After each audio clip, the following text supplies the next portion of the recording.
Right.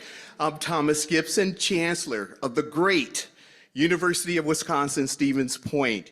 And yes, and it is my pleasure to welcome you to this evening's program, The Health of American Democracy in a Polarized World. The Tommy G. Thompson Center for Public Leadership is the sponsor for today's event, in partnership with the Wisconsin Institute for Public Policy and Service, also known as WIPPS. So thank you, WIPPS, as well as the Thompson Center staff, Alex, Ruth, and Lily, for your support. For those unfamiliar with the Thompson Center, allow me to say a few words about it. The Thompson Center was established to follow in the footsteps of Governor Tommy Thompson, who proudly worked with colleagues on both sides of the aisle to advance the public good. The Thompson Center seeks to carry on Governor Thompson's legacy by informing and inspiring current and future public leaders, fostering leadership skills, and promoting effective public leadership. They work to further these goals by offering public events, funding research and scholarships, honoring exemplary public leaders with the Distinguished Public Leadership Award, and conducting other activities across all UW campuses. All events are free and open to the public. And now to tonight's guests. Donna Brazile is a renowned political strategist and commentator and the former interim chair of the Democratic National Committee. She is the Gwendolyn S. and Colbert I. King Endowed Chair in Public Policy at Howard University and an adjunct professor at Georgetown University. She has worked on every presidential campaign from 1976 to 2000. Anna Navarro is a well-known Republican strategist and a political analyst for CNN and CNN in Espanol, Telemundo, and co-host of ABC's The View. Respected across America for her straight shooting and candor, Navarro frequently appears in the media for her political expertise and unique viewpoint. As a permanent host of The View, she brings her quick wit and intelligence to the table. Moderating this evening's conversation is Rob Menser, Assistant News Director for Wisconsin Public Radio. Please join me in welcoming all of our guests. And I think you may also see a special guest as well.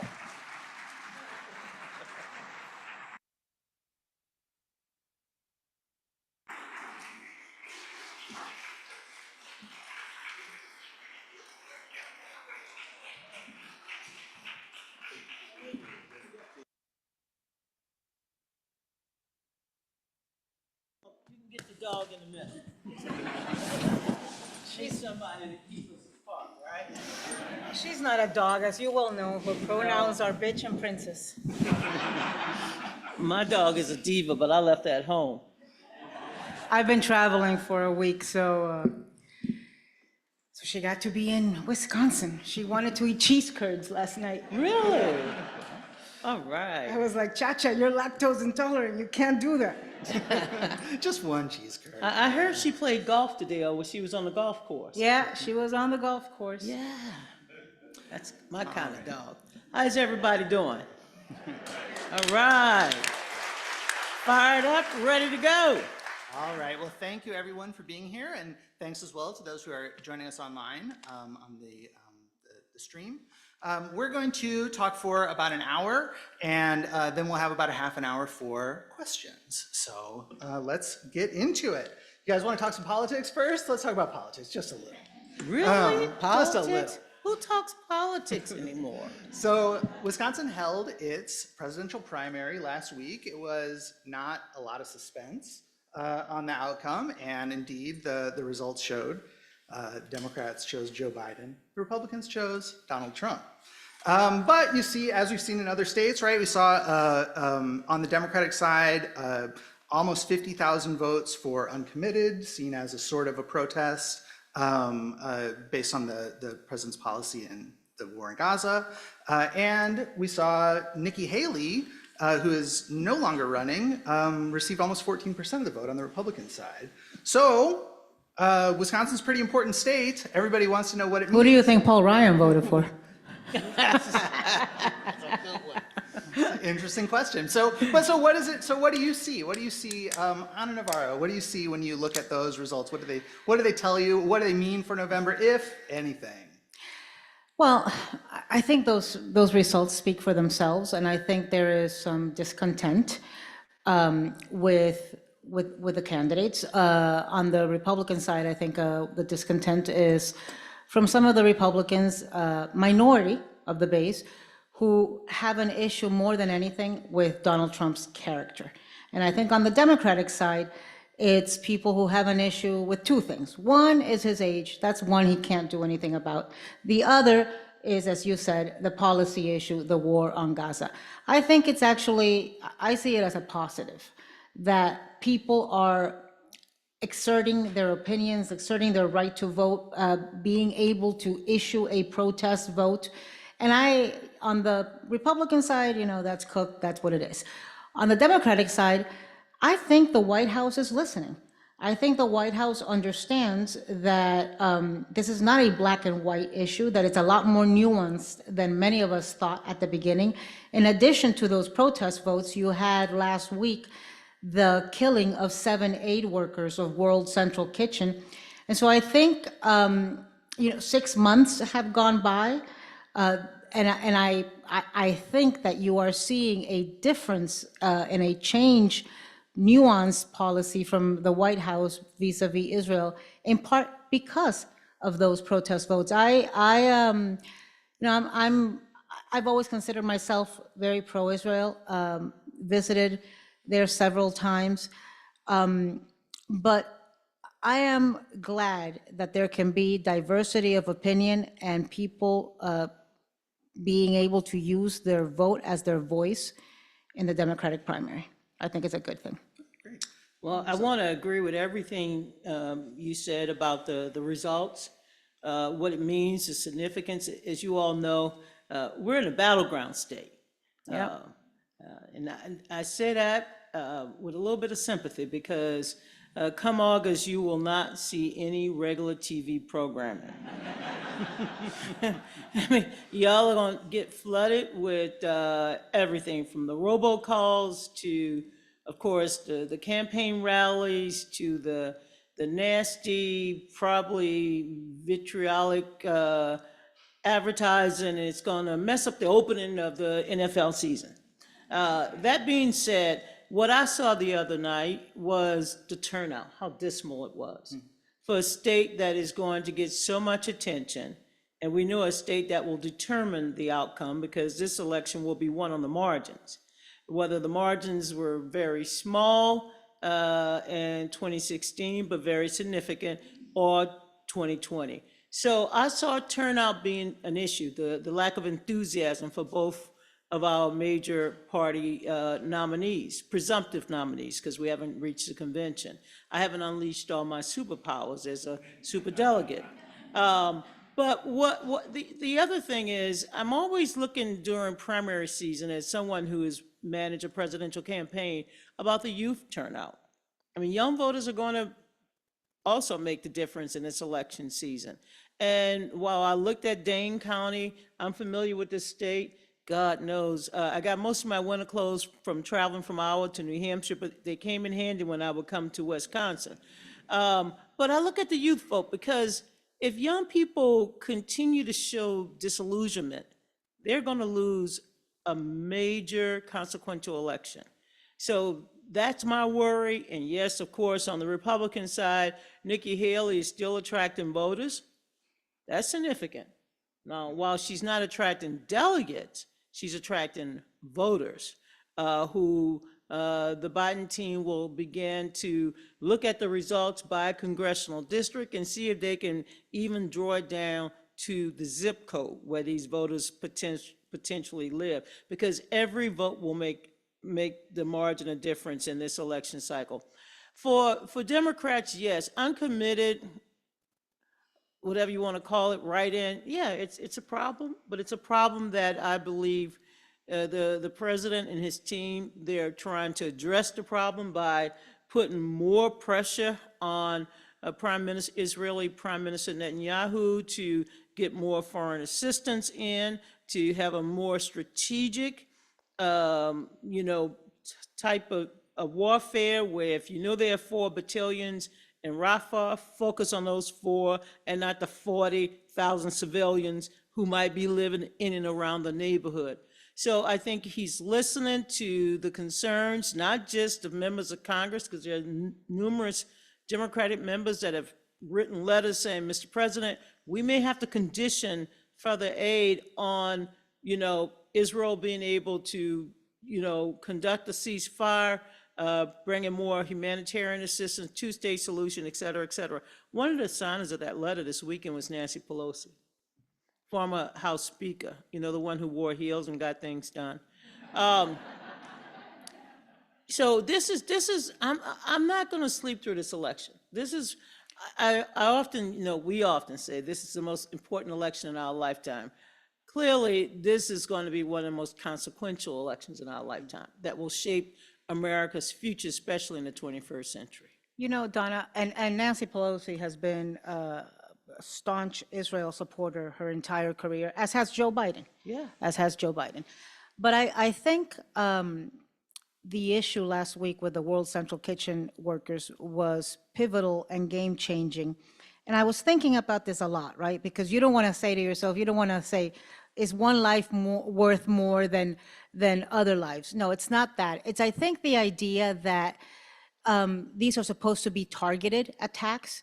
And so it's very hard, in fact, it's impossible to justify killing people in well-marked cars. And I think there's also Chef Jose Andres, who's the founder of World Central Kitchen, is a very close friend of mine, very saddened and affected by what he calls the loss of 7 angels. It's the idea that, these folks aren't trapped there because they live there.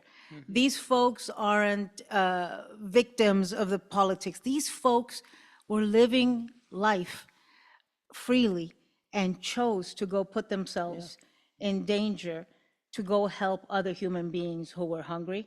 And so I think it touched people in a very marked way. And I think that's why you're seeing people like Nancy Pelosi now doing that.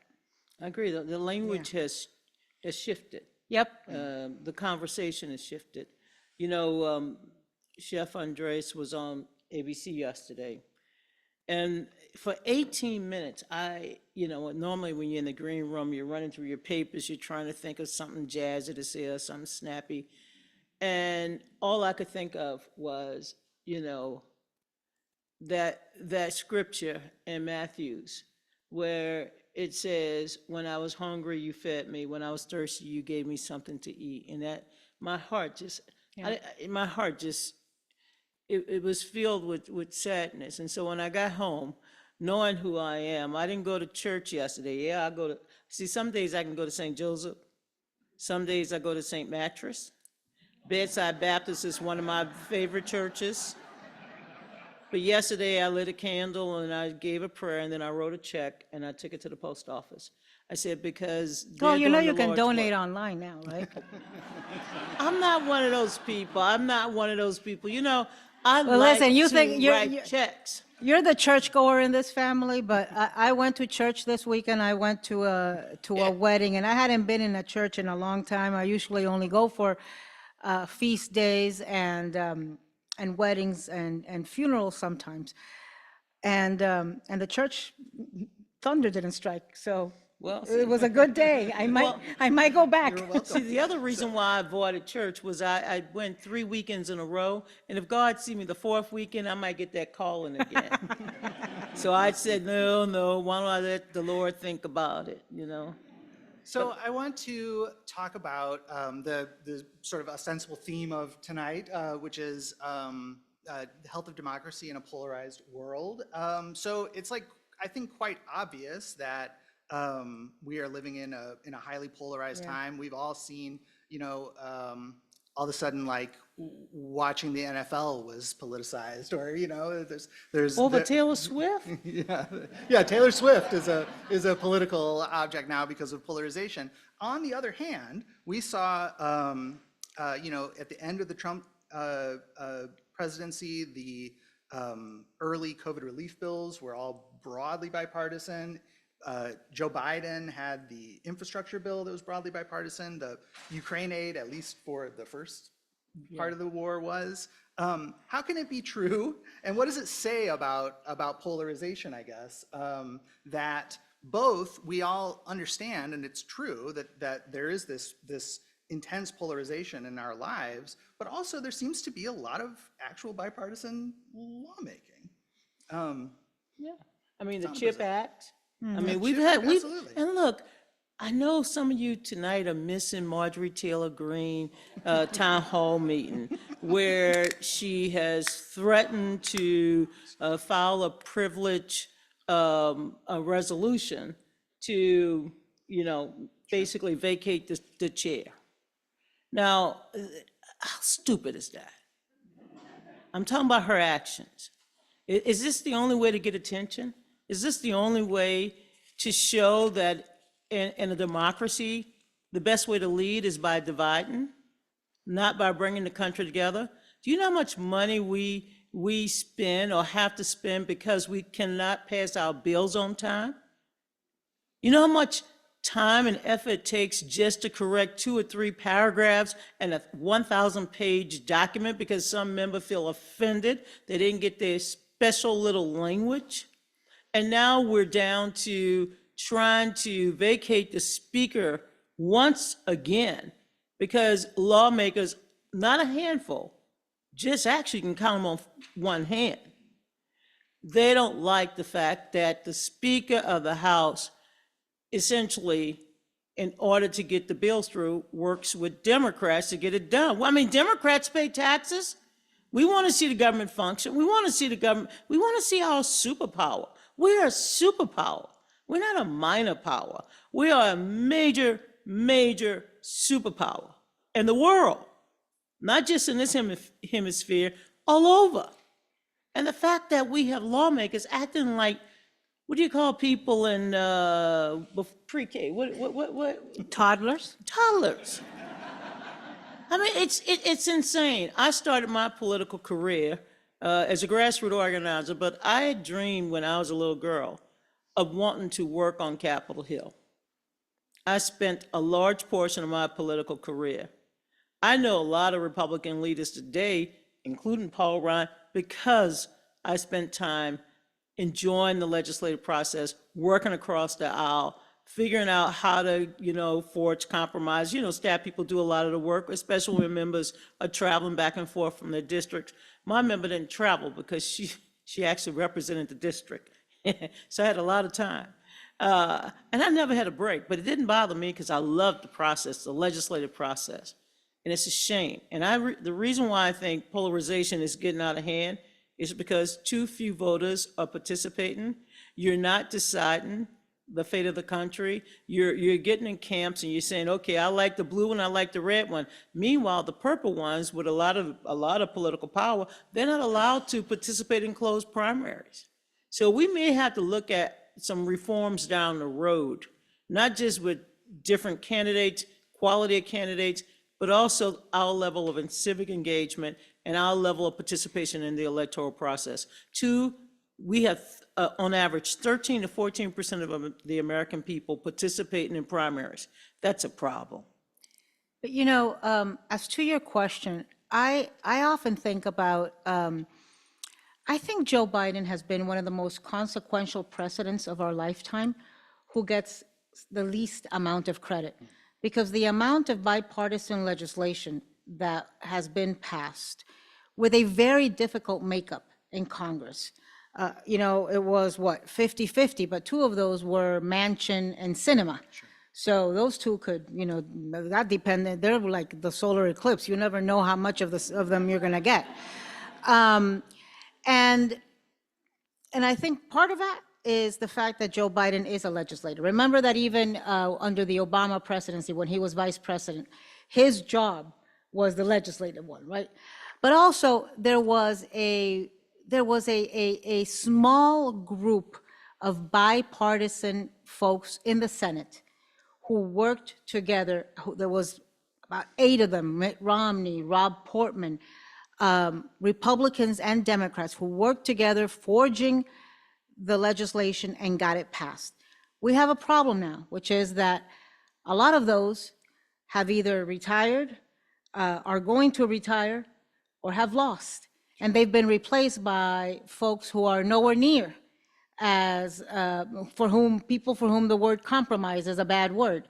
And so it's a completely different scenario now. It's the kind of thing where you see that there is a bipartisan immigration bill that gets worked on for months and months and months, and Donald Trump says, no, you've got to kibosh that, and they do, right? And so that didn't happen, though, for the first couple of years. I'll also tell you, Mitch McConnell, who a lot of people don't like, that guy knows how to pass legislation, and he knows the institution, and he may not be the friendliest with Joe Biden, but I think there were things that he was able to get done, like that Ukraine aid package. Well, so Anna Navarro, I want to ask you about the sort of changing makeup of the Republican Party, as you allude to, right? So you were a longtime Republican strategist. You call yourself a moderate, but as you describe, right, a lot of the sort of moderate elements in the Republican Party, or non-Trump elements, frankly, are choosing not to run for re-election, or losing primaries, or are Dead. Dead, I guess, yeah, getting on board. Like John McCain. So I guess one question is, well, so the first question is, are you still a Republican, and why or why not? Well, I'm still a registered Republican, but I'm not. What I'm not is I'm a registered Republican in Florida. I grew up my entire life as a Republican, as you just said. I came to this country when I was 8 years old. Ronald Reagan was president, and the issue of fighting communism was what kept us up at night in my home. And it was something that we felt Republicans represented. I also grew up being represented by Republicans like Jeb Bush, like Ileana Ros-Lehtinen, people, like John McCain. And so it was a very different Republican Party. I've got to be something. I hate the idea of not voting in a primary. And right now it gives me some joy to vote against Republicans I don't like in a primary, and, write in cha-cha, write in whatever. And so I really deeply believe in the need of having two sane, healthy parties competing for our votes. I think it's particularly important for minority communities.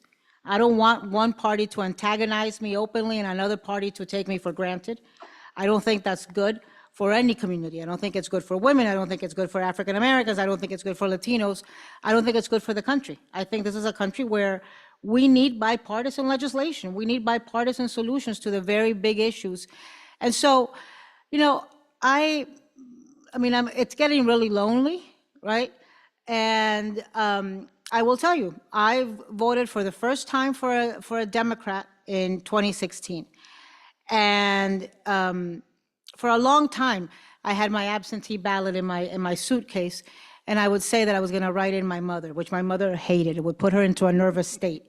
Did not want to be president. I kept saying to her, I would say it on TV, and people would call her about it, and she'd be in a state of nerves about it.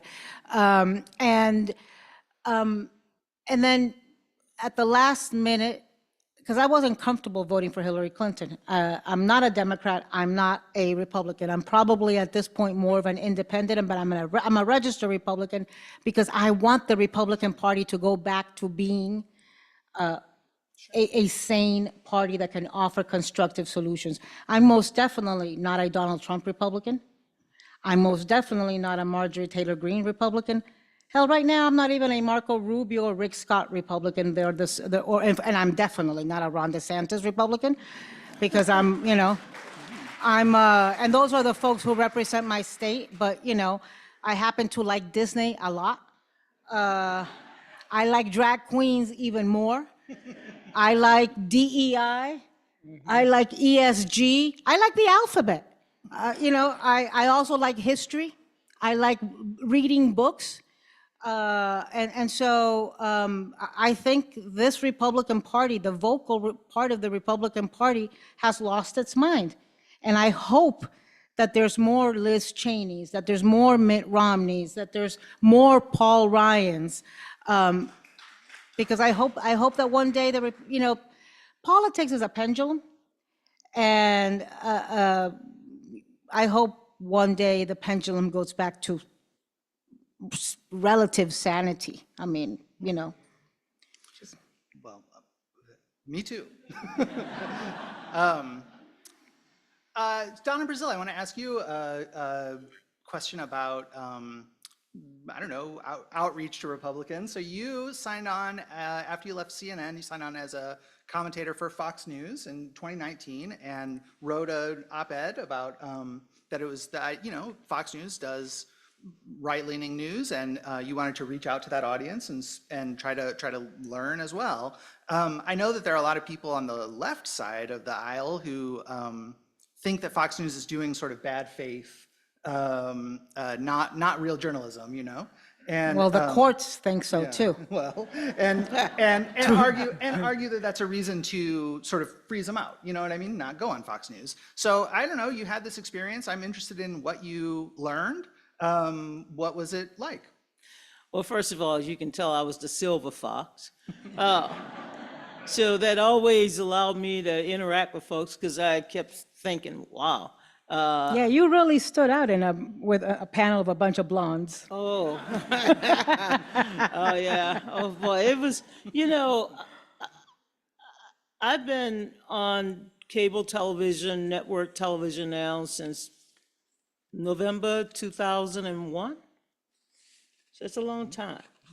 And the majority of that time, of course, with CNN or ABC. I'm still with ABC. When I became chair for the second time, I stepped down, and I vowed to just let my political career sort of wrap up after 2016.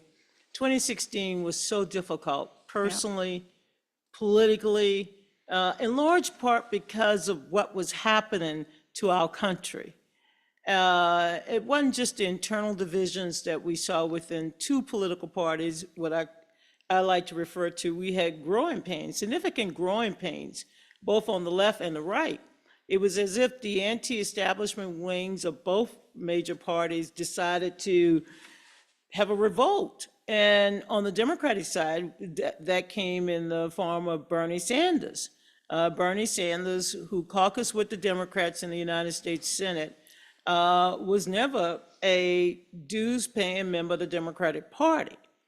And so, in accommodating the Bernie wing of the Democratic Party, similar to the Howard Dean wing, similar to the Jesse Jackson wing, of which I was a part of, when you're part of the establishment and get called part of the establishment, you're like, really, me? I'm an establishment? Yeah, I'm establishment, folks. But that was a real historic moment. But in the general election, problem sometimes with being in a room with only liberals or progressives is that nobody is saying anything outside of the room that makes sense to, say, conservatives or moderates or non-affiliated voters. And so I kept thinking, oh my God, we're just talking to each other. We're not talking to the rest of America. We're just trying to work our problems out with just this small group of people, or this small slice of the electorate, and we're not looking beyond that. And 2016 was one of those moments where, and maybe because I'm Black, right? But I kept saying I'm Irish too. Yeah, I'm Irish. I'm Black Irish. I'm hyphenated too.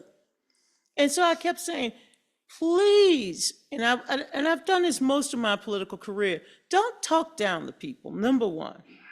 Just because you didn't go to Harvard or Yale doesn't mean that, you're not worthy of a conversation. We need to talk to everybody. And what was most glaring is I felt as though we were just talking to New York and California voters, and everybody in between, we sort of ignored and didn't listen. And so, for example, as chair of the party, I had limited resources. The campaign had all of the resources, and my resources had to be spent in so-called battleground states. I said, well, I would like to spend money in non-battleground states, because I do believe that our message clearly should resonate in my home state of Louisiana. We might not win, but at least we can reach some new voters, right? Well, the bottom line came down to the so-called battleground states, and the Clinton campaign thought, because of the polls, they had it all wrapped up. So we don't have to talk to you, and we don't have to talk to you in Madison, we don't have to talk to you in Milwaukee, we don't have to talk to you in Philadelphia or Pittsburgh. And God knows if you're in the rural area or the outer suburb, we definitely don't have to talk to you. And that was frustrating, because I kept saying we got to talk to everybody. And then it came down to August 18th, August 19th, when Donald Trump said, and I quote, "What the hell do you have to lose?" My hair went on fire, what was left of it. And I said, folks, they're targeting the black voters. Oh, no, Madam Chair. I said, oh, yes. And it felt like the Gore campaign all over again when we ignored Tennessee, and the Clinton campaign ignored battleground states, and especially those pockets of a subset of voters that traditionally support Democratic candidates. Very, very frustrating. So I went through this period in 2017. Of course, I had to write a book, because that's, every time Democrats lose, I go to Harvard. So I wrote a book while I was up at Harvard. Next time, invite me here, but hopefully not anytime soon, like maybe 2032, be 72 years old, baby, don't worry, I can still, shake a groove thing. But, I wrote a book, and then I said, okay, I wrote that book, and I talked about the Clinton campaign and some of the mistakes that were made. I talked about how the campaign began to claim the victory before the voters or the delegates actually ascertained the victory.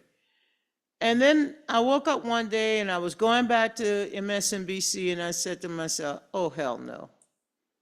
I love MSNBC. In fact, there's no MSNBC on our TV here.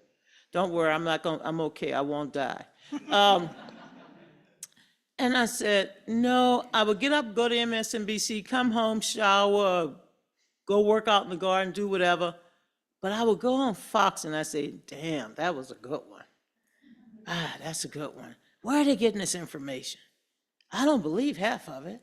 But maybe if I read something that they're reading, like the National Review or the Wall Street Journal, New York Post, and all this other stuff, Daily Caller. I said, and then I would read it and I'm like, whoa, this is what they're telling the American people? This is not true. Then I saw myself as getting up every day, going on Fox News, being denounced by Donald Trump. I got so many death threats. The FBI came one morning. It was one of those mornings I didn't feel like putting on a bra. And they'll kick you off a plane these days without a bra, just so you know. That was a hot topic last week. And the girls' tatas were a lot smaller than ours. I'm glad I got that one. I pre-taped y'all, but golly, I don't want to watch that one. But anyway, the FBI said, you're being targeted with bomb threats. I said, me? Don't open up your mailbox. I said, don't worry, I don't do that. Don't open up your garbage can. Don't worry about that. And then the threats started coming, just kept coming, because I disagree with, Jesse Waters, or, I would disagree with someone, Karl Rove, who's a friend, and people got upset. I'm like, what the hell is wrong? And people need to know that was different under the Trump years than it had been before. Actually, when I was actually on the same target list, it was, do you all remember that man in South Florida, Cesar Sayoc? He had that white van that was all covered up with those crazy bumper stickers, and explosives started appearing in the mail to people like Hillary Clinton and some CNN reporters and some MSNBC reporters and Soros and this and that. He had a list of 100 targets that Donna was on, I was on, And I remember getting a call, at first it was from a reporter, saying, do you know that he's been threatening you on Twitter? And I said, listen, if I read every threat I get on social media and if I internalized it, he asked me, have you reported it to Twitter? This was before Twitter was crazy. And I said, no, if I reported every threat I get on Twitter, I do nothing but report threats. I never leave my house. And then we had those visits. But these are things, I had been incredibly critical of Barack Obama during his presidency. And I can tell you, I never got death threats. I never got crazy things in the mail. I never had to have special security. The things that were unleashed in those 4 years were just different. We used to have very heated arguments and disagreements on policy, on TV, and then we'd go to a bar and we'd have oysters and wine. We like oysters and wine a lot, and people would walk in and say, "Wait, we just saw you guys on CNN fighting." Yes, yeah, but these were policy issues we were debating. We weren't fighting. But Donald Trump brought a different political class out from like under rocks, because particularly in the beginning, the kind of people that would go on TV to defend him were just, I mean, really, they're the kind of people who you wouldn't trust to take care of your dog. Certainly not Cha-Cha. And it became just much more personal. It became uglier. So we thought we were polarized before. This was a new level of hand-to-hand combat that brought just really difficult consequences. I didn't realize kind of the stress that we had been living under until Joe Biden won. And all of a sudden, I could not, I don't know about you all, but for like the 4 years that Trump was president, I had to be looking at social media, at the news on constantly, because you never knew when he was going to tweet something out against me personally and all hell would break loose in my life, or an international incident, or God knows. It was like, there was always something happening. Joe Biden, I'm like, I now play words with friends. I'm doing Wordle.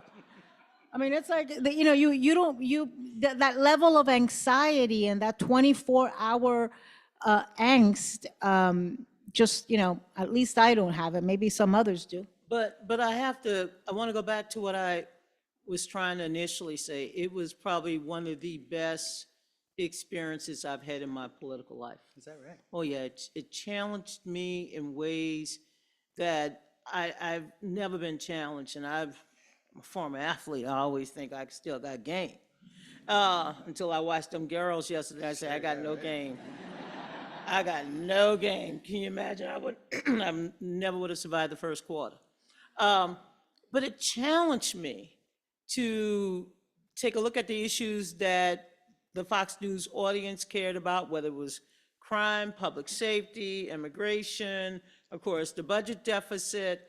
I could ace those issues. I mean, I know enough about those issues to talk, and I have a deep respect for people, and like John McCain, and Lindsey Graham and others who used to be part of the gang. Old Lindsey Graham. Well, I know. He today, who knows where he's at today?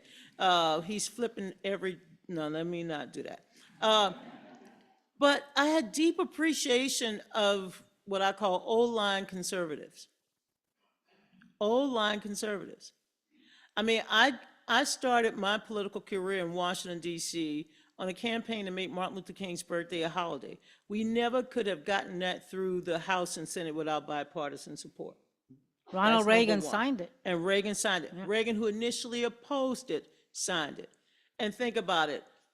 After the 65 Voting Rights Act, when the Voting Rights Act had to be extended, Ronald Reagan extended it, George Herbert Walker Bush extended the Civil Rights Act, and George Walker Bush, the last president to extend the Voting Rights Act, was a Republican. I mean, I know enough about Republicans to know that they're not the enemy, okay?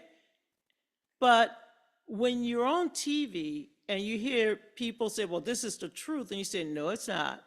1 + 1 still equals 2, right? And people say, no, it's not, there's 3. It's the conspiracy theories and some of the other machinations of a small group of Americans that's just poisoning the well of our democracy. And I tell you today that it all came to I was on Fox News on election night 2020. If there was ever a night I did not want to be on TV, it was that night. Because that night ended, as you all know, into the morning. And when Fox called Arizona for Joe Biden, and when I'm on TV, I bring a bunch of gum, I bring candy, hey, hey, we got to stay there for 6 hours. What do? You bring gum and candy? No. Oh. What do you think's in my cup? Well, see, I never tried that one. So I was sitting there, and Katie Pavlich and Carl Rove and I, then all of the other ones in that other room, the anchors, and they called it for Biden, and I'm like, uh-oh. Oh, hell's about to break loose. And the phone started ringing. Now, I'm not a Republican, so ain't nobody calling me. I mean, the Democrats I know are celebrating, right? And I'm just sitting there saying, Maricopa's in, okay, Tucson's, and I'm just sitting there saying, oh God, no, they can't change the results of this. Biden did win. And they came to me, I was so afraid. I really was. I was so afraid that I would not get home. That I sat there and I looked at Katie Pell. I said, Katie, are you from Arizona? Why don't you explain this to the American people? And I kept praying, God, let me home, let me get home. That was number one. That was the first strike, was seeing the commotion taking place. And one of my colleagues at the time was fired because these guys in the back room and women who calculate, and they know like I know where the counties, what's left, the precincts. That's why that night at 11:20 p.m. when I called Gwen Moore in Milwaukee to say, can Hillary overcome that 20,000 deficit? She said no. But Biden did win Arizona. The Right. call was correct. Right. Yeah. That wasn't the first. That wasn't the first. January 6th was that day. I said, oh, hell no. Can't do this for life, God. Love TV, love everything. I can't go to work. But Donna, 'Cause something our that lives are threatened, and I'm a DC resident. You know what it was like to be there on that day, folks? When you can't call out the National Guard and you're a target, that 10 square miles of land, being frightened out of my mind. And the other thing, I kept thinking about all my friends on Capitol Hill, the people that I've worked with. And yes, the police officers, the cafeteria workers, the members of Congress. And I'm sitting there saying on national TV, seeing people, remember the Capitol was closed because it was an official proceeding. And also they were getting ready for the inaugural, so there were gates up because they were building the stage.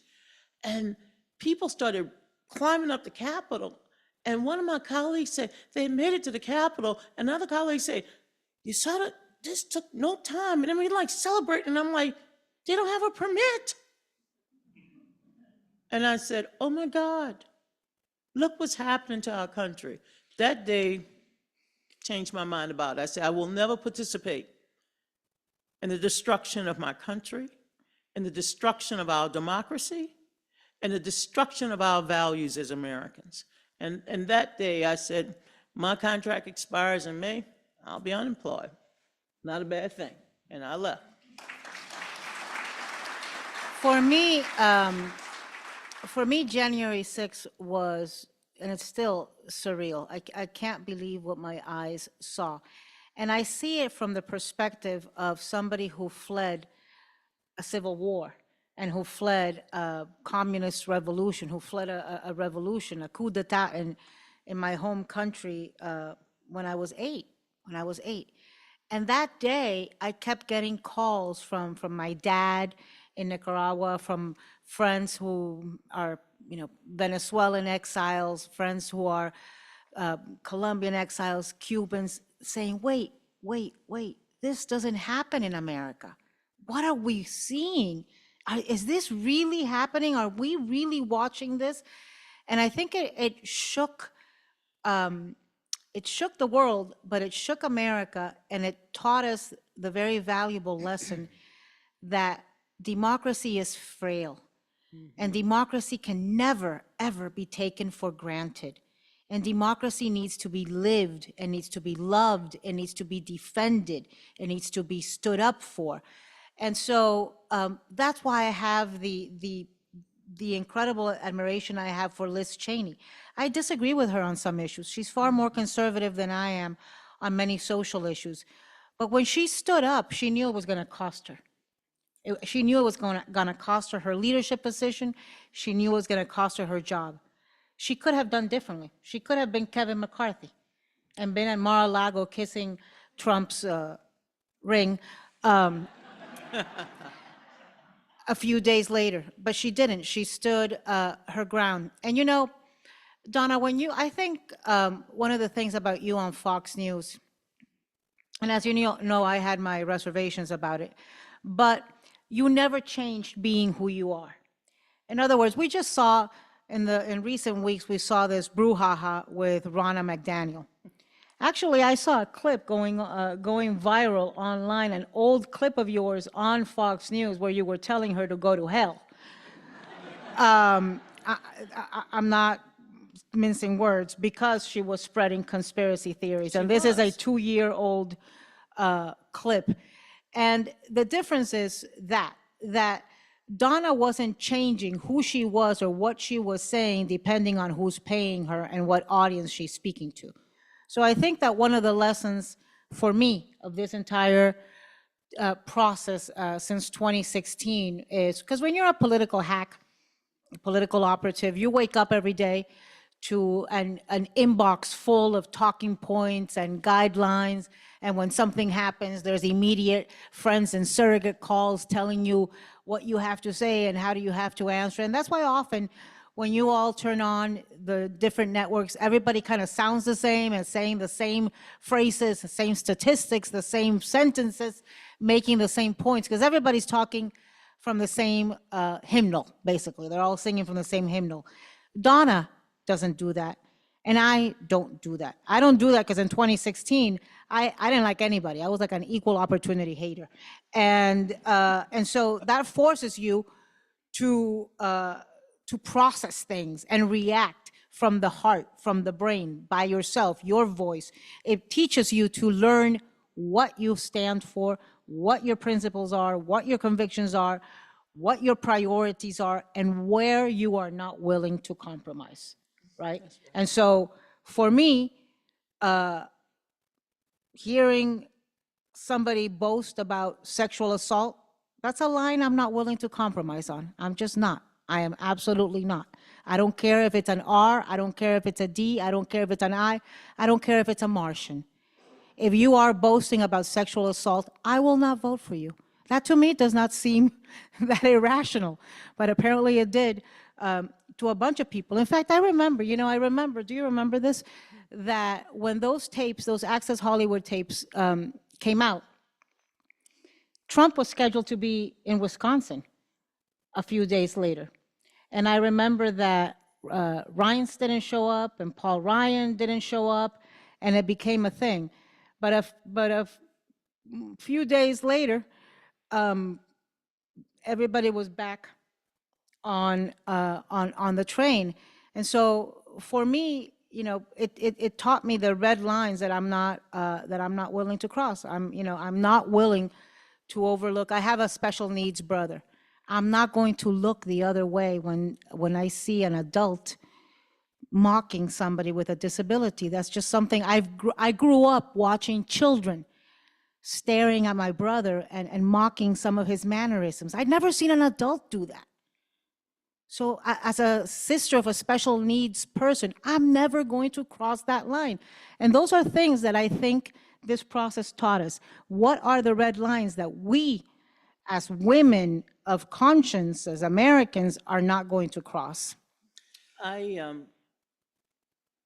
was on the drive from Madison here. I was checking my emails, and I don't know what site I went on, but you get these pop-ups And like if you go and, you see a pop-up and you say, oh, I like those shoes, or I like that battery, you're gonna get a lot more pop-up.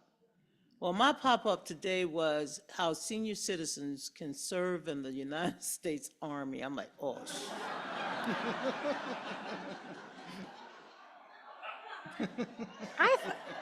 Didn't you tell me you got a pop-up about menopause today? well, no, that was on TV. Oh, I was in the right position when I saw that. I saw that, and my driver is probably he's a little older than we are, right? I'm Well- older, but he was older, and I didn't want wait, to. we're the same age now? No, you're younger, but you know what I'm saying. Under 75. That's young enough to be president. Yeah, well, the three. Springbok. Yeah. And so I said, oh my God. So I was driving, no, I'm driving, he's driving, I'm listening, and all of a sudden I said, oh my God, why is my daddy still haunting me? My dad served in Korea, 18 months, 37 parallel. When he returned home, he came home with 4 Bronze Stars and a UN Medal for Valor. The man loved his country. No matter how many times he was told no or what he could and could not do, he still loved his country. And his love of country ran deep. When 9/11 occurred, my dad called me and he said, what do you have? I said, a baseball bat, that's all. How are you going to defend the country with a baseball bat? And I'm like, I don't think I'm going out of my house. But he wanted me to call President Bush to re-enlist in the Army. He was 75. So this thing, this America, when you love it is when you have fought so long and so hard to just be called an American. When you know what service really means. When you would put aside anything you could just to show that throughout our history, even with the imperfections, we continue to work toward a more perfect union. And somehow or another, we seem comfortable breaking the social order, breaking the rules as if it's fun. Then what kind of country are we going to give to our kids and their kids if we don't begin to take our democracy a lot more seriously than we're taking it right now? Civic engagement should be our #1 pursuit, not electing X or defeating Y. Civic engagement, get more Americans informed, involved with self-government. Well, I actually want to ask about that. So another way at the sort of question of polarization, in some ways, the biggest polarization is not necessarily between sort of Republicans and Democrats. It's people in this room who are highly engaged with politics and people who just don't care. And a lot of times you see in an election year, right, that it's often the people who are less engaged with politics, don't spend a lot of time thinking about politics, who are gonna swing vote, and could decide the outcome of an election. So when you both talked about the sort of values that you hold for our democracy, how do you reach across that polarization divide to people who think this politics stuff is not for me? I don't like thinking about this. How do you reach out to Because I think this year in particular, this last year, has taught us that voting matters and that politics matters because of some of these Supreme Court decisions, right? And I don't know that Republicans quite understood. I had a lot of friends who disliked Donald Trump as much as I did. Well, maybe not as much as I did, but they disliked him. And I'm not sure anybody other than Melania disliked Trump as much as I did. But anyways, that's a joke. They voted for him because they wanted he promised a conservative Supreme Court, and they wanted a conservative Supreme Court. So They held their nose for that, and they got that. He delivered. Donald Trump very much delivered on that promise of making it a conservative Supreme Court. And I think, those people who may have not voted for Hillary Clinton, may have voted for Jill Stein as a protest vote, may have sat out 2016, have learned in this last year what the effect and consequence of not caring is. And I think, I think regardless of kind of where you are on the choice issue, abortion issue, what we're hearing is, first, we're hearing a bunch of men who seem to have very little understanding of a woman's reproductive system. Like, when this entire IVF issue came up in Alabama, the number of people who don't understand that it's not one embryo, one pregnancy, that oftentimes you need to have 10 embryos, and maybe if you're lucky, one will stick. I mean, the absolute ignorance. We gotta teach better biology. And we really do. You all, I mean, it's gotta be like, biology now has to be part of politics 101. I mean, I need people to understand what a fallopian tube is. But anyways, look, we're hearing horror stories, right? We're hearing horror stories. When you hear about a mother who had to carry a child to term because she couldn't find a doctor who would perform a procedure, and then carry that child to term that had no kidneys, and hold it for 90 minutes as it took its last breaths, that's cruelty. That's, and I think we realize, and I wondered to myself, did Republicans know the consequences of the dog catching the bus? The dog, for the longest time, for as long as I can remember, as long as I've been an adult, the abortion issue has been something used on both sides to get people to the polls. But I think a lot of people thought the cake was baked. This was not going to change. It was just kind of a lot of rhetoric. Well, it changed. And I think a lot of people are now seeing that the consequences were far beyond what they initially expected, which is why you saw Trump come out today and say, leave it to the states. A few weeks ago, he was boasting about having appointed the judges that made the decision. Now he's saying, who, me? No, leave it to the states. Because he realizes just what a galvanizing issue this is. And I bring that up because you're talking about people who care and don't care. And I think issues like that are making it evident of what the cost of not caring is. It's a concrete thing. It's an actual thing. It's not a game. And in Florida, there's going to be a constitutional amendment on choice, but there's also going to be a constitutional amendment legalizing recreational marijuana. So I think a lot of those people who usually don't care are going to care. Yeah, they will care. No, I think it really boils down to what Benjamin Franklin said as he left the Constitutional Convention.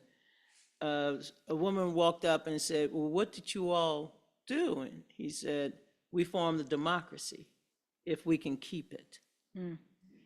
I mean, yeah, we can go back to the Gilded Age. We can go back to antebellum, before slavery ended, Gilded Age after slavery ended, up until the last part of the 19th century. We can see that the country, was fractured.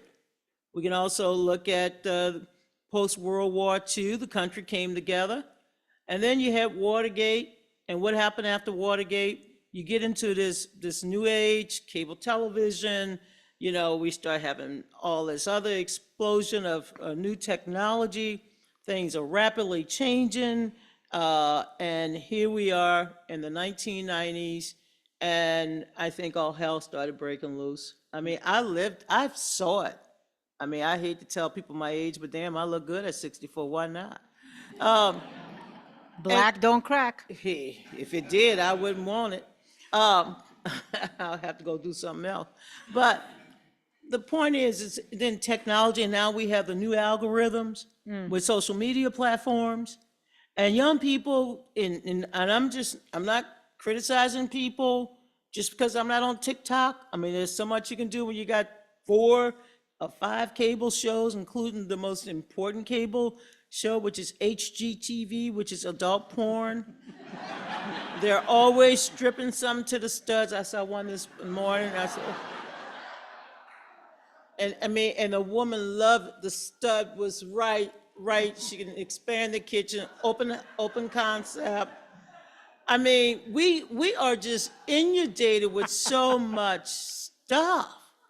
But if you only park yourself for 2 hours and you're on your favorite, say, MSNBC or Fox, I'm not picking on them and I'm not going to pick on CNN, but I'm saying if you're on one of your favorite cable shows or you listen to one of your podcasts or your talk radio, I mean, that's your gospel hour because they're talking to you and no one else. And you feel like you're armed with facts and you don't know a damn thing. And then you get in arguments with your family, you get in arguments in your community, and you don't want to hear the other side because that side is not being reported on your favorite, go-to place for your news and information. So the only way to address polarization, we got to start depoliticizing things in this country. We politicize every damn thing. Stop politicizing everything. Some things are not about politics. We need to learn that you can find common ground and find consensus if you're willing and open to listening to what other people are saying. But people also have to, I think Americans, we need to take responsibility for what we consume. And we need to do a better job. We need to acknowledge that there's a lot of, and recognize there's a lot of things out there on the internet that are not true. They're simply not true. So you can't take everything like gospel because some of it is not gospel. Some of it is absolute false. And so, and I think we need to have responsibility to try to consume truth. And facts matter. It's not just about wanting to read and hear things that affirm what we want to hear. Facts should still matter. It's something we should be teaching our children in colleges. We should be teaching our children to also get out of their comfort zone, right?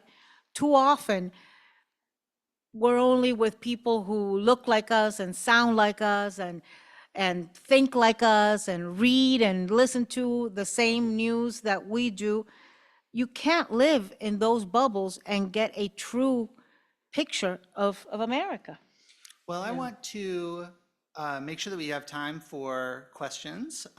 We have 2 microphones here, and so feel free to step up, and we'll get as many questions as we can. I appreciate it. Thank you both so much. Thank you. And I do think it's very important to go for a different TV channel than what you normally watch, but just stick with public radio. That's all. That's all I ask. In Wisconsin, that's really one of the best public radio stations. I totally agree.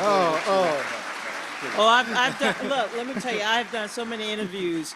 I used to be an NPR political analyst too, so I've done so many. So thank you. I love you all. So I want to go to the back of the room where Luke has been monitoring the chat. Do we have any questions from folks online? And in the meantime, feel free, please step up. Hello, yes we do. So one question we have here. This will be from Mike. This is a lighthearted question to get us started.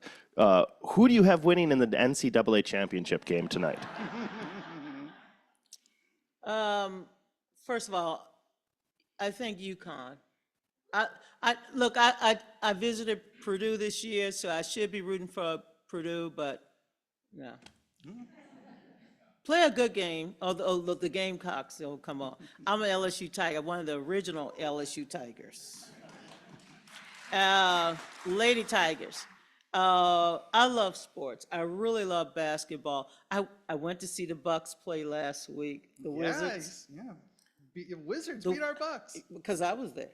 Oh, man. I was the mojo. Okay, but I have to tell you something. because I mentioned that I would be bringing my godson. I brought Kai with Pierre. Oh, you did? Yeah, Peter Bergen is my neighbor. I brought his son. I didn't know kids ate that much. I took them to And a hot dog in a, my in a God. venue is $20. No. First, I took them to a restaurant, and they had mac and cheese as an appetizer. I said, that's the main course. No, we getting a hamburger, big burgers, 2 little boys. And then we get over to the game. I have a little glass of wine. And I'm like, I'll just have one. It's $20. I can hold it. And we get over there, and they want a hot dog on top of a hamburger. And mac and cheese. Yeah, and they wanted popcorn and peanut, $196.13.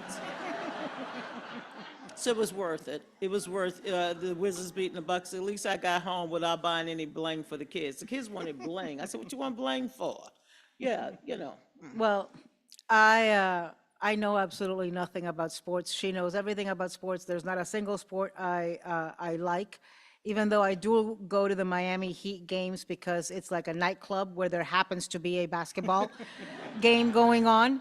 And I do, you know, I like those climate controlled arenas with cushioned seats, those sort of things.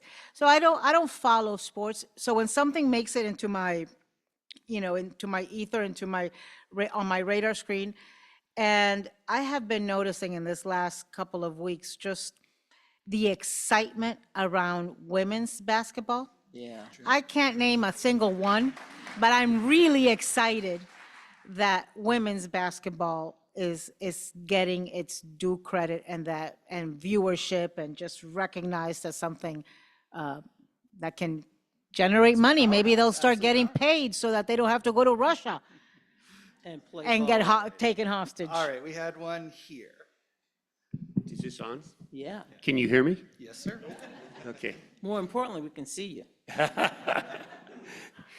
I'm most concerned about the long-term results of our Democratic Republic. And there was a January-February issue of the Atlantic magazine that went into considerable detail on the title, If Trump Wins the 2024 Election. And I'm concerned after reading that and other information about having a person win the presidency and not give it up, and ignoring legal precedents in terms, 2-term presidencies and all the rest of it, and just staying in power. This may seem crazy, but that's what it led me to believe in the Atlantic magazine, that they would simply stay in power until they died, the rest of their life. And so I'm really concerned about things like ignoring the legal system, a breakdown of laws in our country, and that's really a major concern. And my daughter said, I don't like either one of the choices. And you know, she's about 40 years old now. And I said to her, look, I know you don't, but let's think about 2028. You're not going to get a good choice in 2028 unless you have someone willing to give up the presidency in 2028 after the next 4-year term. That's the main point. And so I think it's really important to have somebody that obeys the law and that is willing to give up the presidency after serving a 4-year term. I'd like to see what your thoughts are on that. Well, I can tell you, as Al Gore's campaign manager, that was another one of those eventful periods of my life. When the Supreme Court, I remember almost day by day of the Florida recount. I never felt so close to wanting to die than I did during that period. My body was aching, I was exhausted, working 2 consecutive years, barely any sleep, whatever. And it was mind-numbing, seeing what was going on with trying to get every vote counted. Now, mind you, we made mistakes. We only requested 4 counties versus all 67. That being said, when the Florida Supreme Court said that there was time to count all of the votes, not just those in the 4 counties, not just the butterfly ballot, or the hanging chads and the pregnant chads, all the votes. I rejoiced. And then a few days later, the Supreme Court said it would bring irreparable harm in Bush v. Gore if the continuation of the count because of blah, blah, blah. Gore read that. I don't know how he read it so quickly, because I read it and I was mad. And he called and he said, shut it down. I said, oh, man. I said, come on, Mr. Vice President, remember, because at 9:49 p.m. on election night in 2000, I had urged him, I had a umbrella, I urged him not to call and concede. And then, of course, when he called and said, the election's still on because we're gonna have a recount, I said, don't concede this time, please. Listen. He said, the Supreme Court is the law of the land. I'm conceding, and tomorrow I'm going to invite then Governor Bush over to the mansion and start working on a transition. Then Al Gore had to preside over it. It was not easy. There were several senators and members who clearly were upset that the people of Florida had not all spoken. But Gore taught us, I think, a very important lesson, that the Constitution of the United States, that's it. It's the law of the land. We're a nation of laws, and no one is above the law. I am very concerned about the outcome of this election and its impact on us having future elections, as well as I am concerned in the run-up to this election, how we're going to conduct ourselves. I mean, I'm on the phone last week with the state party chair in Nebraska, and I'm not the chair of the Democratic Party no more, don't call me. I have an unlisted number in the P.O. box, you can't reach me. I'm on the phone and I said, Jane, what the hell is going on? She said, yeah, some lawmakers are trying to get rid of that one electoral vote. I mean, Nebraska awards 2 electoral votes to the winner of the state, and then 1 per congressional district. So Biden has a chance, as did Obama as well, to win that 1 electoral vote. They wanted to change it, winner take all, just like that, 222 days before an election. And as we speak, there's people getting purged all over the country. There are new ID laws in states that never had them before, and nobody knows that you're gonna have to show up maybe with 1 or 2 different kinds of identification, because no one is telling you what kind of ID you have to have. And sometimes they want the most expensive ID. So not the sports ID that you can get in Texas for $8, but the actual ID that might cost $32. I don't mind showing an ID if you tell me 1 form of ID and every citizen can have that form of ID. We should never have our voting rights taken from us, clearly because somebody believes the only way to vote is by suppressing other voters. Every American deserves to have his or her voice heard on election day. Our vote is our voice. Yes, I'm concerned. I'm concerned enough not to say point fingers, but to go out and say, here's why we should all vote. Here's why we should all participate. And by the way, folks, if you're mad at politicians, then become one your damn self. All right, let's go to. No, but so I'm more concerned about. I'm not concerned about Trump not giving up power and ruling till he dies. Because I mean, if you've looked at him, he's not the picture of health. But He's under a lot of stress, come on. yeah, golfing can be really stressful. Well, actually, what I am concerned about is what those 4 years are going to look like. We don't know if he's going to give up power or not. We do know that if he wins, he's going to have 4 years. And just think about the cabinet and White House staff he had. There were actually some adults in the room, and there were some good people there who agreed to be on his cabinet because they thought that the weight of the office would change him. They thought they needed to, they thought he would be different. I'm talking about people like Mattis, Secretary of Defense, like John Kelly, White House Chief of Staff and Secretary of DHS, like Elaine Chao. These were people that were actual, Mike Pence, people who, in the next 4 years, if he gets them, that's not the kind of people he's going to get. The kind of people he's going to get are sycophants, right? He's gonna have a vice president who will do what Mike Pence was unwilling to do. He's told us it's going to be about retribution.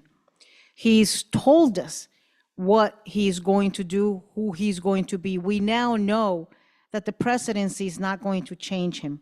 He's going to change the presidency. And Donald Trump, for somebody that had never been in office, had never been elected, in very short order, in a very short time, changed the Republican Party, changed the presidency, and changed the country. And he did that the first 4 years thinking he would stand for re-election. If he doesn't have even that break, right, that's to stop him from doing whatever he wants, God only knows what he's going to do. Look, those people issuing protest votes against Biden on Gaza, what do you think happens if Trump gets elected, right? So I hope people really think about what those 4 years are going to be like. Look, if he wins again, I'm going to rush to Sonia Sotomayor's house and bubble wrap her. Bubble wrap every Democrat on the Supreme Court, because just how much more lopsided can the Supreme Court be and the federal courts be? We are going to live with the consequences of the appointments that were made by Trump and lopsided courts for the rest of my lifetime. All right. Well, I believe. On that happy note. I believe that we can get in at least 2 more questions. So this gentleman's been waiting for a while. So first of all, I want to thank you ladies for being here. I've been a news junkie since I was a kid, and you two are celebrities in my universe. So thank you for being here. Secondly, Thank you. Thank you, sir. Ms. Brazile, I just wanted to note that I'm a Louisiana native and an LSU grad. Whoa. I went to La Tech and LSU, so there's that. Go Tigers. The question that I have is, so I'm a social studies teacher about 30 minutes up the road, and my question is, how do we engage young voters? What grade, what age do you teach? So I teach at a small Catholic school. So I'm a social studies teacher, and I teach 9th through 12th grade because small Catholic school. So my question is, how do we engage young voters, and how do we encourage them? How do we encourage them to be part of civil discourse? How do we encourage that?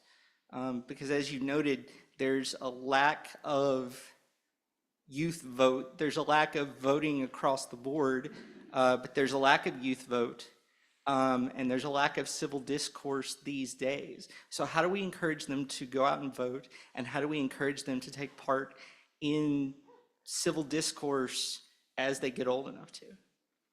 When I walk into my classroom every semester, this is my 31st year of teaching at the college level. This campus I think 276 campuses over the last 20 years. So I love teaching. And the thing that really motivates me when I see that new crop of students is, I look around the room every semester, and thank you, Donna, you've come to my class, and I look around the room and I say, why you? I mean, I'm almost like a cheerleader. Why you? Because there's no one better. Why now? Because tomorrow is not soon enough. I said, this vote might come down to you, as it did, for the 19th Amendment. It came down to Henry Burns, who read the letter from his mother, put the rat in ratification. I said, your freedom might depend on you being tired or just annoyed, and you're Rosa Parks. You're that one person. You're that one person. And I tell them throughout history, sometimes it takes one person to change the future.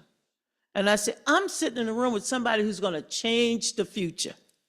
Who's going to change this future? What gives you hope? I engage them. I talk to them. I tell them, look, I know you like what's on the computer because my ex-boss invented the internet. He inspired it. I said, but you got to listen to me. And I become Hamilton. Now, y'all know doggone well I was not at the convention in the 1700s. I'm old, but I ain't that doggone old. And you know, I wasn't even allowed to be in there because Abigail Adams told them straight up, don't forget the ladies. And I said, I don't know what, and by the way, the men were shacking up. Y'all know that, right? They were shacking up. With each other? Yeah, girl, they didn't have a lot of money. Ben Franklin was one of the rich ones, but they had like 3 to 4 to a room. Oh, that's shacking up. Shacking. You got to watch HGTV. You're watching some other stuff. Anyway, I go through the arguments. And then I go through what the compromise looked like.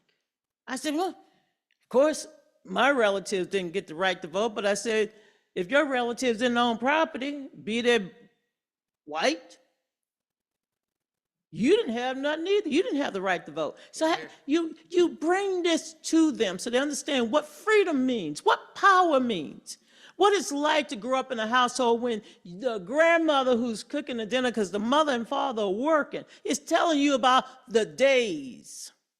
You say to yourself, I don't know what she's talking about, but I ain't going back there. I ain't going back to that plantation. I ain't going back there. No, it's too hot. Not doing none of that. But you bring it to them.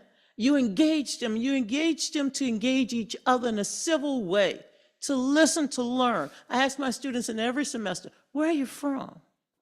Tell me a little bit about you. What you gonna do with this class? What do you want from me? You engage them. Be alive with them and make history come alive. Some days I talk as if I was sitting right there with Frederick Douglass.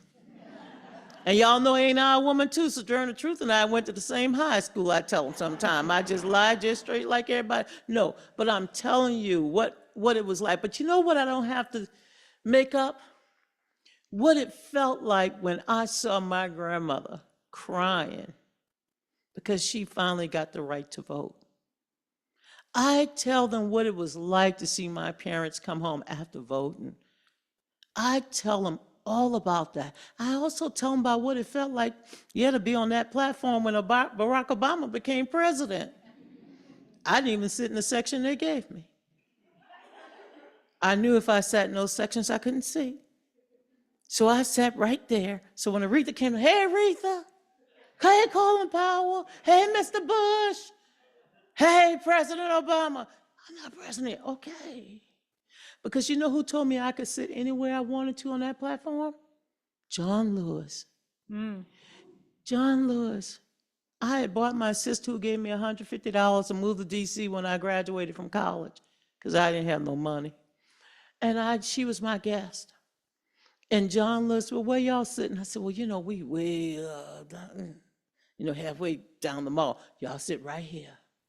And you know why? He saw me helping Vicky bring Ted Kennedy, who was in a wheelchair.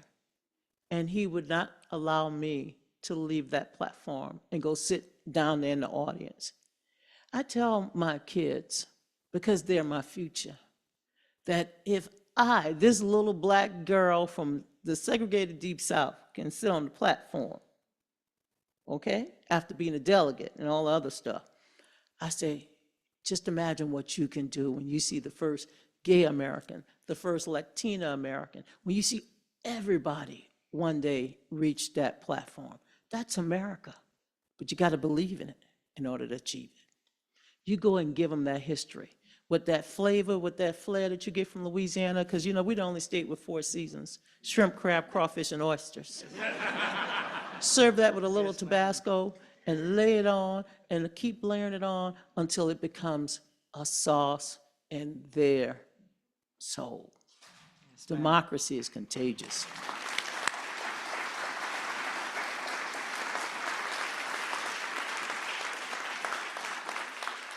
Thank you, sir. And let me know if you're zooming, because I like to zoom. My dog will join. Now, her dog wants to be in person. My dog, she's a zoomer. My dog wants to be what? Your dog's in person. Huh, Cha Cha? Leave. She's been so good. Chacha's thoroughly engaged. Chacha goes to political rallies. She goes to debates.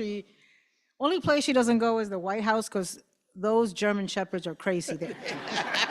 Yeah. I'm afraid they're gonna look at her and go, "Oh, a croqueta," she's. Dinner. What I've been really impressed by lately is, because one of my concerns, my constant concerns, is that newer generations, younger generations, take for granted how hard it was and the shoulders they stand on.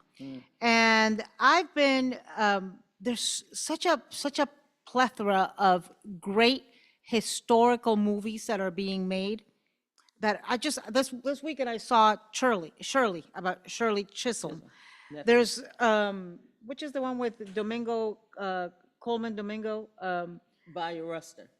Right. There's such good movies to remind us that there was a day when women couldn't vote, that there was a day when African Americans couldn't vote, that there was a day when there were no women in Congress, there was a day when there were no black women in Congress, there was, a day when gay people couldn't get married, there was a day when black and white people couldn't get married. I was at a wedding this weekend, friends of ours, and it was a white man marrying a black man. And one of the grooms talked about that. And so I think it's so important to not allow younger people to take for granted just how hard it was, to appreciate it, to live it, to respect it, for the names to mean something, for the dates to mean something, for the amendments to mean something. Hillary's got a Clinton, we're like that, Hillary. She's producing a Broadway show called The Suffs, about the suffragettes. And, and I think all of these Broadway shows, things like the virtual programs at the Black Museum, the African American History Museum, we need a Latino one, we're working on one with the Smithsonian, just matters, right? Because it just brings it home. Take them on field trips. Have them invite people to come and speak, who can speak from the first person about what it's like to see their first, their relative voting for the first time. What it's like to have lived through, 240 years and be able to see the first woman vice president. Whether you like her or not, it's got historical significance, and we cannot forget those historically significant moments. And you know what? Start celebrating. In 2 years, America turns 250 years old. Start asking your students, what do you want to celebrate in 2 years? The bicentennial of 1976, I was still in high school, but it was so fun because we got to read the Constitution all over again. By 5th grade, I knew all the state capitals, and so I could pick whatever state I wanted to be, like a Miss USA. I was Miss Buckeye. I just loved Ohio. I thought it had the best history.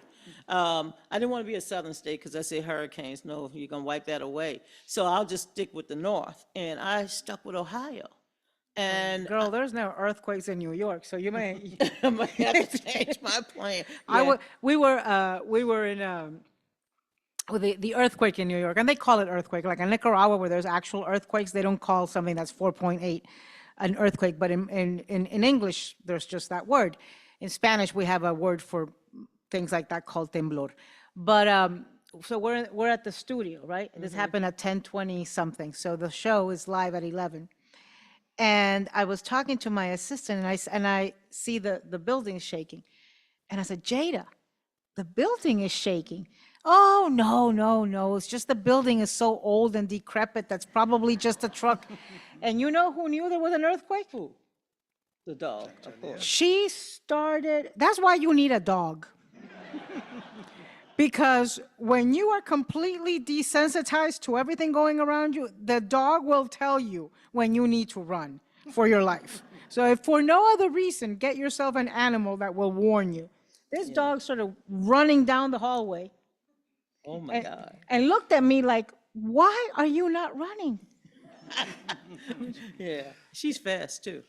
Let's go to, Thank you for your patience, and thank you for your great question. Thank you. And thank you for being a social studies teacher. Yeah. Teacher Appreciation Month is coming up. To high schoolers, that's not easy. Oh, So first, the non-serious question. After the talk, will your dog be pettable, or it's okay if not? What did you say? is Can your we dog pet your pettable? dog? Oh my Or- God, I heard you say edible. No. No, she's too cute for that. She's small in size, but big in personality, so be careful. Okay, and my other question is, I am one of the political science students here, and our class on radical and utopian politics actually let out early, so myself and some of my classmates were able to come here. Thank you. What advice do you have for getting into, you said to, if you hate the politician, become one. What advice do you have towards that goal? Start local. Start now. When is the next local election? Town council? You don't have to go all the way to Congress, although that job is open every 2 years. And then with all of the retirements, there may be an opening near you. I would start local. One of my students, Tony, is from New Hampshire, one of the youngest lawmakers in the state of New Hampshire. And after serving in the New Hampshire legislature, he decided he wanted to finish his college education. So he came back to Georgetown, and I told him, I said, I'm so proud of you, because you decided not to just rant and be angry and be disillusioned. You got involved, and you've been involved in the process. And I know he's going to stay involved and stay engaged. You're in such a unique position because Wisconsin is a swing state. It's going to be highly competitive. You're going to have top surrogates showing up here time and time again. You're going to have campaign offices all over the state. A lot of money poured in here. This is a great time to get involved in volunteering and showing up at a campaign headquarters, and networking and knocking on doors and doing all of those kind of like shoe leather type campaign work that's going to be happening in Wisconsin, because a lot of those people who volunteer on campaigns, if they win, end up getting jobs in politics and end up getting political appointments, end up learning, end up meeting people who will one day be in elected office, or, and it's just, to me, that networking aspect, and it's going to happen in Wisconsin. So It's you not all, just presidential, you got a senatorial campaign, and that is vitally important. yeah. I want to, in the spirit of a lightning round, I wanted to see if, I go back to Luke. Is there another question from the online audience? Lightning round. We're so Yeah. disappointing. Thank you I for- know, thank you for brevity is your not our. leadership. Okay, Thank you for coming. this will be the toughest. Oh, I'm sorry. Is he going to ask the question? No, you go. Okay. We're gonna try to be brief. It's just Sure. brevity is not our forte. No problem. So going back to talking about the 2016 and 2020 elections and the divisiveness, this person, Christopher, asked, didn't Democrats also contribute? HRC calling people deplorables, Obama talking about bitter clingers, Biden talking multiple times in the same vein, writing off in despair America. Sure, Trump elevated insult to an art form, but isn't the coarsening of political dialogue owned by both parties? Absolutely. I mean, you think somebody's going to throw mud and not pick up their own mud stick and try to, hit it back? Of course. I'm not saying the Democratic Party is perfect. I don't think Anna is saying the Republican Party is perfect. Oh, We're- no, I'm not saying that.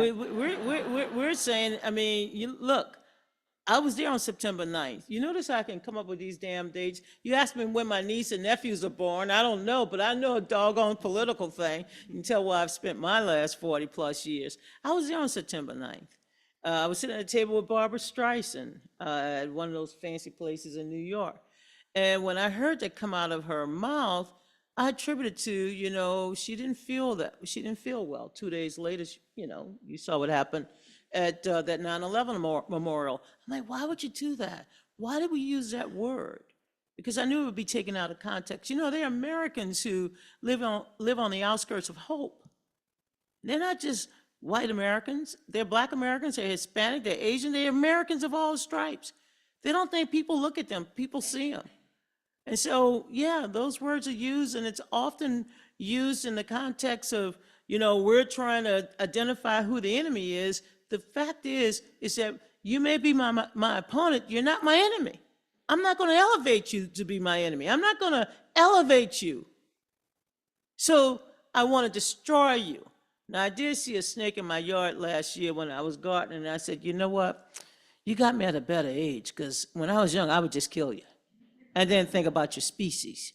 But no, there comes a time in American life that if we're going to truly talk about civility and try to get people to talk together, we got to stop, we can't demonize and denigrate everybody.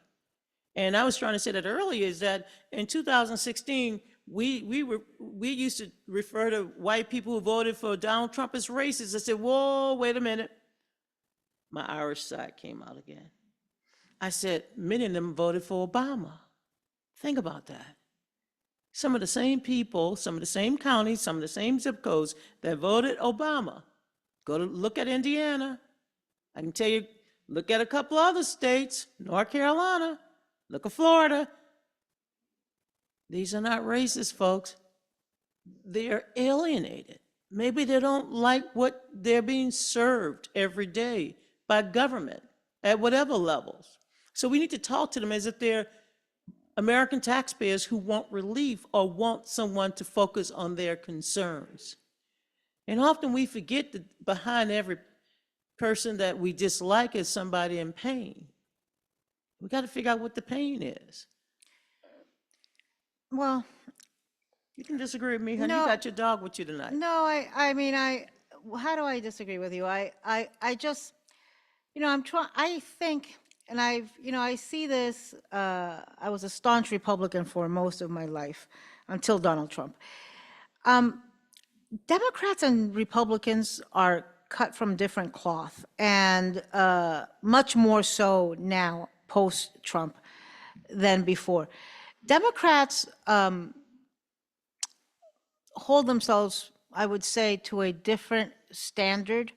The other day, President Biden had the State of the Union, and by all accounts, he did a great job, right? I mean, I think a lot of people thought he was going to die. He didn't die. He gave us, he spoke for an hour and a half and made sense and was in control. He used a word that was very upsetting to some people. One word in an hour and a half. And Democrats kept asking him about it till the point that he had to apologize for using the word illegal, was the word. And that's something that Republicans don't do, and particularly not after Trump. So I do think that there's things that are said sometimes that are not helpful to civil discourse. But the difference that I see between folks like Obama and what Hillary said, what Biden has said, what even like a Mitt Romney said when he talked about the 47%, things like that, or the binder full of women. There are things that when you hear them, we still remember these phrases, right? Binder full of women, 47%, clinging to their guns and their religion, basket of deplorables, illegal, all of these words we still remember. I can't even remember all the ones that Donald Trump said. And I think the difference is that whether it was Mitt Romney or Barack Obama or Joe Biden or Hillary Clinton, they regretted saying it. And they tried to apologize and make amends for it. The difference with Donald Trump is that when he says something, he usually doubles down, and it's usually meant purposefully as a dog whistle. When he's saying bloodbath, he knows what he's saying. When he's calling the January 6th insurrectionists hostages, he knows what he's saying. when, he's saying that the folks at the border are poisoning the blood of America. Folks, that's rhetoric that was used in Nazi Germany. He knows what he's saying, and he doesn't regret it. He doesn't apologize. He says it again. And the people who follow him say it over and over again. So yes, I think Democrats and other Republicans, like Romney that I said, like McCain, there were things that he said that he later regretted. Donald Trump has no ability for apologies or remorse or regret. He might regret having paid Stormy Daniels at this point, but. All right, well, I'm afraid we are at time. Well, this Thank young you, I'm man, sorry. no. Why don't we no, get no, this no, one? no. He's standing there. Let's do this Yeah, one. well, you notice we got Muchas one. gracias, muchas gracias. De nada. Yes. Sí. Ms. Donna Brazile, I watch her every Sunday. I love George Stephanopoulos, and you do a great job with Rents Priebus there, so I appreciate that. And Ana Violeta Navarro, I also watch you a whole lot. I really appreciate your insight. And my question is, over 30% of the vote went for Trump, Hispanic vote. And the Hispanic vote is going to be a very big vote this coming election. What did this 30% drink? That they forgot about where they come from and the obligation that they have for their ancestors and those of us and our parents that fought for them to be where they're at. I think a lot of them are drinking Cuban coffee. Thank you. Look, I have an incredibly hard time understanding it, but there are issues. First, I will tell you that I think Republicans and Donald Trump have been very effective in targeting and micro-targeting certain Latino groups in certain states. The progress they've made with Latinos in Florida, with folks in Miami-Dade, which used to be a Democratic bastion, has turned the state red. Is a large reason of why Florida is now red and not purple, not a swing state. And they've done it through years and years. And I think Democrats took it for granted and didn't realize it was happening. In my neck of the woods, Miami, where this has happened, for years, decades, Republicans were saying Democrats are socialists, Democrats are communists. I would get campaign paraphernalia, campaign ads, campaign mailers where it was the face of Nancy Pelosi next to Fidel Castro, even though he was dead, or the face of Joe Biden next to Hugo Chavez, even though he's dead too. And that sticks, right? Particularly when you are in exile from a place like Cuba or Venezuela or Nicaragua, where it triggers an emotional reaction. And I remember speaking to Joe Biden in 2016 and telling him, you have got to confront this. You have got to combat this. You've got to, talk about this and take it on. And then a few days later, he was at a town hall, NBC town hall in Miami, and he got asked. He said, Republicans say, Donald Trump says that you're a socialist, that you're a communist. Are you a communist? And he laughed, right? And he said, do I look like a communist? And I understand it. I mean, it'd be like, like somebody saying, are you a triathlete? How could I not laugh? Of course, do I look like a triathlete? But he needed to do more than that. And they need to understand that there's a trauma there that is being exploited, and you can't just laugh it off, as absurd and ridiculous as it may seem. The Republican Party has invested in some of these micro-targetings, right? Like in the Rio Grande Valley, like in Miami-Dade, in some of the places where I'll tell you what else they've done very effectively. I think they have pitted minority groups against each other so that we feel like we're competing against each other instead of being allies, right? And so I think they kind of pour salt on the wound of having Latinos feel like an unseen, like a second-class minority when it comes to Democrats. because they see Kamala Harris, they see Ketanji, they see Karine Jean-Pierre, they see, and Republicans exploit that. So instead of saying, let's have a black-brown coalition, which is what Democrats need to be saying and need to be heightening the profile of the folks in the administration and what they've done, Republicans are pitting us against each other, and it's effective. It's more effective than I hate to say that, but it's been more effective than I wish it was. So those are some of the things that I think happen. And look, there's also the close the door behind me syndrome. Big secret is that a lot of recent immigrants are anti-immigrant. They want the door to be closed right behind them. That's happening too. I think a lot of folks, in the Latino community see some of the narratives and this highlighting of immigrants who commit crime, which are a tiny minority. But we don't want to be associated with that, right? So let's be against immigration and what's happening at the border.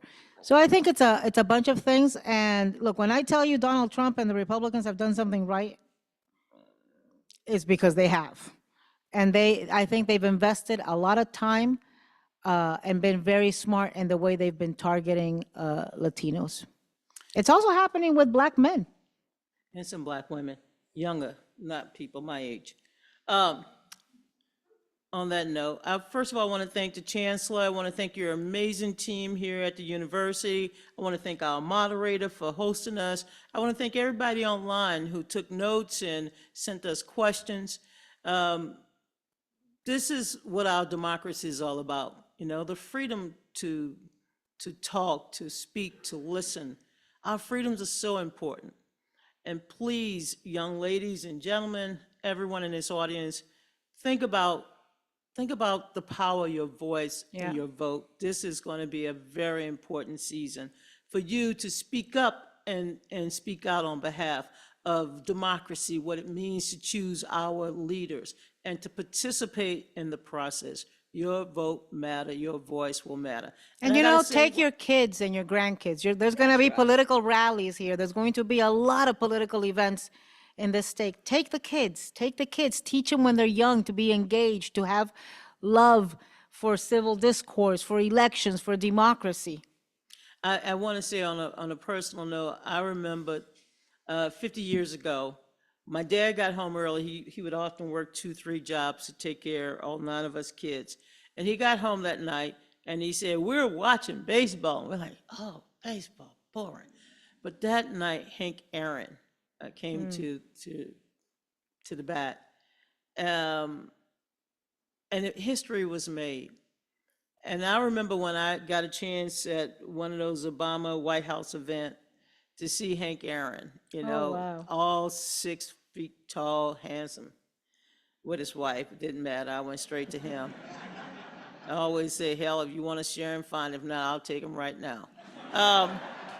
And I told him what it was like to see him play and to see him break that record. And he looked at me and he said, no, I wasn't trying to break a record. I was just trying to play the game.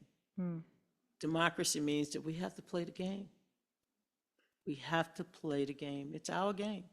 And we got to believe in each other. We got to believe in our country. We got to believe that hope is still alive and that we are the change that we've been looking for. So thank you all for spending your time with us. And I guarantee you, I don't know the score, but you still have time to go and watch that game. God bless you all. Thank you. Thank you, Donna Brazile. Thank you. Donna Navarro. Thank you for joining us tonight. Cha-cha. Thank you to WIPPS for sponsoring. Cha-Cha here is clapping and knows it's over. And thank you, Cha-Cha, for joining.